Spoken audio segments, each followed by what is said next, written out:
Kita dengarkan bagaimana dalil mereka yang membolehkan maulid tersebut. Ya, apalah alasan mereka? Jadi sebelum saya memulai membacakan dalil-dalil mereka, bahwa mereka yang membolehkan perayaan maulid ini, semua dalil-dalil mereka itu kita akan jawab pada apa yang akan dipaparkan di malam ini, pada perkara-perkara yang penting untuk dijelaskan. Kita akan terangkan, tapi kita akan jawab dengan dua jawaban. Ada jawaban global, dan ada jawaban apa? Jawaban terperinci. Ada jawaban secara mujmal, al-jawabul mujmal, dan ada al-jawab al-mufassal. Jawaban secara terperinci. Jawaban globalnya dikatakan bahwa seluruh dalil yang dipakai oleh para ulama yang menganggap boleh maulid itu, boleh perayaan maulid itu adalah sebenarnya sama sekali tidak bisa disebut sebagai dalil. Maka ini jawaban globalnya. Karena kalau itu disebut sebagai dalil, ini repot, pembahasannya panjang sekali. Artinya apa? Besar konsekuensinya kalau kita sebut itu sebagai dalil. Jangan ada yang mengatakan, subhanallah, kalau antum tidak sebut sebagai dalil, berarti antum ini betul-betul bersombong sekali. Mau lebih pandai daripada Al-Hafidh Ibnu Hajar, As-Sakhawi, As-Suyuti. Dia sebut nama-nama. Tapi yang berucap ini tidak pernah berpikir, kau mau lebih pandai daripada Nabi sendiri? Mau lebih pandai daripada Abu Bakar, Umar, Uthman, Ali? Sekarang mereka bacakan ayat-ayat. Dalil kami, yang pertama, tentang bolehnya maulid, ayat ini. Yang kedua ayat ini. Yang ketiga ayat ini. Yang keempat hadits ini. Hadits ini. Hadits ini. Ini sekarang ayat-ayat yang kalian baca, itu tidak pernah dibaca oleh 3 generasi pertama. Kalian paham tafsirnya, mereka tidak paham. Ini hal berat. Kita terima hal itu dari mereka. Jadi kalau misalnya hal itu ditolak oleh para ulama yang melarang maulid, itu jelas penolakan mereka. Pengagungan terhadap Nabi SAW dan para as-salaf. Rahimakumullahu ta'ala. Karena itu di dalam menafsirkan ayat, tidak boleh seorang itu sembarangan. Tidak boleh dia sembarangan di dalam menafsirkan dari ayat-ayat Al-Quran. Karena itu dikatakan oleh Ibnul Qayyim rahimahullahu ta'ala, mengada-adakan penafsiran tentang kitab Allah yang para as-salaf dan para a'imah menyelisih penafsiran tersebut, ini membawa 2 konsekuensi. Konsekuensi yang pertama, penafsiran itu pasti salah. Dan konsekuensi yang kedua, berarti para as-salaf itu yang menyelisihinya itu pasti salah. Jelas ya? Hanya ada 2. Sekarang kalau ada yang menafsirkan, dia baca misalnya ayat, وَذَكِّرْهُمْ بِأَيَّامِ Masya Allah. Kadang ada yang pembahasan maulid bawakan ayat ini, cakep sekali suaranya membaca. Ingatkanlah mereka dengan hari-hari Allah. Di antara hari-hari Allah adalah apa? Hari-hari Allah itu nikmat-nikmat Allah katanya. Dan di antara nikmat Allah yang paling besar adalah siapa? Lahirnya Nabi Muhammad sallallahu alaihi wasallam. Kenapa kita tidak merayakannya? Ada lagi yang membacakan ayat tentang Nabi Isa alaihi salam di surah As-Saff. Wa mubasysyiran bi rasuli ya'ti min ba'di ismuhu Ahmad, memberi kabar gembira seorang rasul yang datang setelahku, namanya Ahmad. Tidakkah kita bergembira dengan datangnya Nabi Muhammad? Nabi Isa saja memberi kabar gembira kepada umatnya. Ini sekarang bilangannya ini ayat-ayat tidak pernah dibaca oleh para sahabat Rasulullah sallallahu alaihi wasallam. Kok mereka tidak ada yang berdalilkan dengan ayat-ayat itu tentang perayaan Maulid? Jelas ya? Jadi hanya ada 2 kemungkinan. Ucapan kalian benar atau para sahabat yang salah. Iya. Tidak mungkin ada yang berkata mereka benar. Dan saya tidak menyangka ada orang yang mengatakan bahwa dirinya benar. Dia salahkan para salaf. Jadi ini perkara penting ya di dalam penafsiran. Dan ini kaidah berjalan di tengah para ulama rahimahumullahu ta'ala. Kata al-Imam Al-Hafidh Ibnu Abdul Hadi di dalam kitabnya As-Sarimul Munki fi Raddi 'ala Subuki. Kata beliau, "Wala yajuzu ihdatsu ta'wilin fi ayatin aw sunnatin lam yakun ala ahdi salaf wala arafuhu wala bayyanuhu lil ummah." Tidak boleh sama sekali mengada-adakan penafsiran terhadap sebuah ayat atau terhadap sebuah sunnah yang tidak pernah ada di masa para as-salaf. Dan mereka tidak mengetahuinya. Dan mereka tidak menjelaskannya kepada umat. Mereka tidak menjelaskannya kepada umat. Ini kalimatnya detail ya. Jadi tidak ada di masa as-salaf.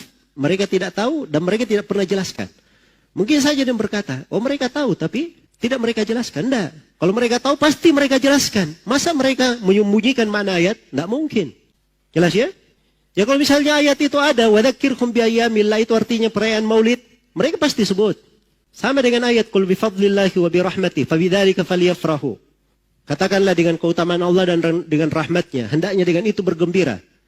Ternyata para ulama as-salaf mereka ada penafsiran terhadap ayat-ayat itu semua, tidak ada sama sekali yang mengucapkan menghubungkannya dengan apa? Dengan Maulid. Ini jawaban global. Kita tidak boleh mengaku lebih pandai daripada mereka. Jelas ya? Dan tidak boleh ada yang berbuat seperti itu. Karena itu dari jalannya para as-salaf rahimahumullahu ta'ala, mereka itu betul-betul komitmen. Sebagaimana datangnya perintah. Pernah ada dalam riwayat Abu Daud, kata Mujahid, saya bersama Ibnu Umar, maka seorang lelaki di sholat duhur atau sholat asar, dia melakukan tathwib. Berada di mana? Di pintu-pintu masjid. Memanggil, sholat. Dia di pintu masjid. Dia panggil orang, sholat. Apa kata Ibnu Umar? Ayo kita keluar. Faina hadhihi bid'ah. Sungguhnya ini adalah bid'ah. Perhatikan bagaimana tanggapan mereka terhadap hal-hal yang seperti itu. Jadi yang pakai dalil-dalil umum. Repot ya kalau seorang memakai dalil-dalil umum. Mencocoki syariat itu, dia harus mencocoki. Yang dikatakan mencocoki syariat itu pada 6 hal. Mencocoki syariat. Mencocoki pada sebabnya, pada jenisnya, pada kaifiatnya, pada bentuknya, pada waktunya dan pada tempatnya. Itu harus dilihat syariat pada 6 hal ini. Jangan keluar darinya. Ya kalau misalnya ada yang berkata, enggak apa-apa saya sholat duhur, setelah sholat subuh, saya sambung saja sholat duhur. Daripada saya ketiduran, saya sambung saja. Ini boleh atau tidak? Tidak boleh. Kenapa? Karena ini tidak mencocoki tempat. Kalau ada yang menambah sholat duhur jadi 6 rakaat, boleh atau tidak? Tidak boleh. Semuanya berkata tidak boleh. Kenapa? Karena Nabi hanya menuntunkan 4 rakaat. Jelas ya? Kalau misalnya ada yang berakikah dengan menyembelih unta, bagaimana? Boleh atau tidak? Tidak boleh. Akikah itu dengan kambing. Walaupun unta lebih mahal, tidak bisa. Tidak syah. Hanya dengan kambing saja yang syah. Jelas sampai sini? Baik. Jadi ini pintu ditutup di dalam agama.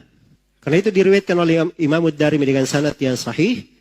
Awal bid'ah amali yang terjadi di Kufa, orang yang duduk di masjid itu berzikir, bertahlil, bertasbih, bertakbir. Ibnu Mas'ud mengingkarinya. Beliau berkata kepada orang-orang yang duduk itu, betapa kasihannya kalian wahai umat Nabi Muhammad. Ini pakaian Nabi kalian, belum lagi usang, bejananya belum lagi pecah.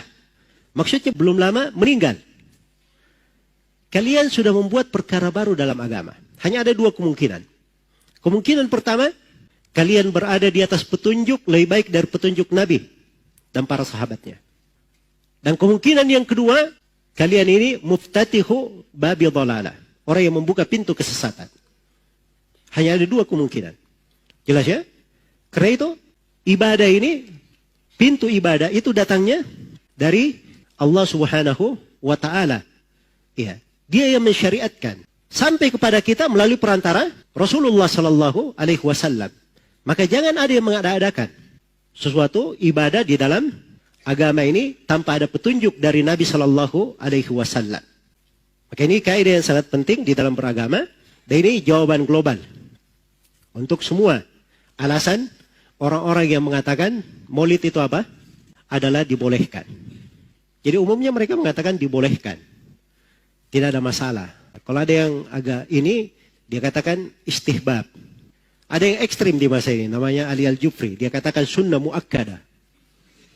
Maulid itu. Subhanallah.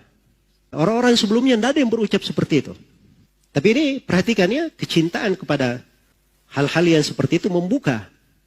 Seorang masuk bergampangan, jatuh di dalam kekeliruan, kesalahan. Akhirnya melakukan hal-hal yang kadang tidak pernah tergambar. Baik. Jadi ini dasar pertama ya.